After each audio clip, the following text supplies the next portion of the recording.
বন্দরে কোনো আত্মঘাতী সিদ্ধান্ত জনগণ মেনে নেবে না বলে জানিয়েছেন চট্টগ্রাম বন্দর রক্ষা শ্রমিক কর্মচারী ঐক্য পরিষদ। সকালে চট্টগ্রাম বন্দর পরিচালনার দায়িত্ব কোনো বিদেশি কোম্পানিকে না দেওয়ার দাবিতে বন্দরের ৩ নম্বর গেটের সামনে থেকে একটি মিছিল চট্টগ্রাম বন্দর ভবন পর্যন্ত অবস্থান কর্মসূচি সমাবেশ পালন করে। এ সময় বক্তারা বলেন, বিদেশি বিনিয়োগ আসবে সেটা ভালো বিষয়, কিন্তু কোনো বিদেশি কোম্পানিকে বন্দর দিতে দেবে না চট্টগ্রামবাসী। আওয়ামী লীগ সরকার এনসিটি পরিচালনার দায়িত্ব দুবাই ভিত্তিক কোম্পানি ডিপি ওয়ার্ল্ডকে দেওয়ার উদ্যোগ নিয়েছিল। এই সরকার তা বাস্তবায়ন করছে, যেটা বোধগম্য নয়। আমাদের এই বন্দরগুলো চলছে আপনাদের বন্দর শ্রমিক কর্মচারীদের মাধ্যমে বন্দরটা চলছে।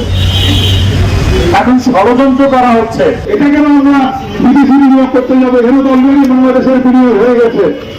নতুন নতুন যে বন্দরগুলো হচ্ছে আপনারা ওই সংগঠিত বিনিয়োগ আনেন, আমরা এই জন্য আমাদেরকে অভিনন্দন এবং সাধুবাদ জানাবো।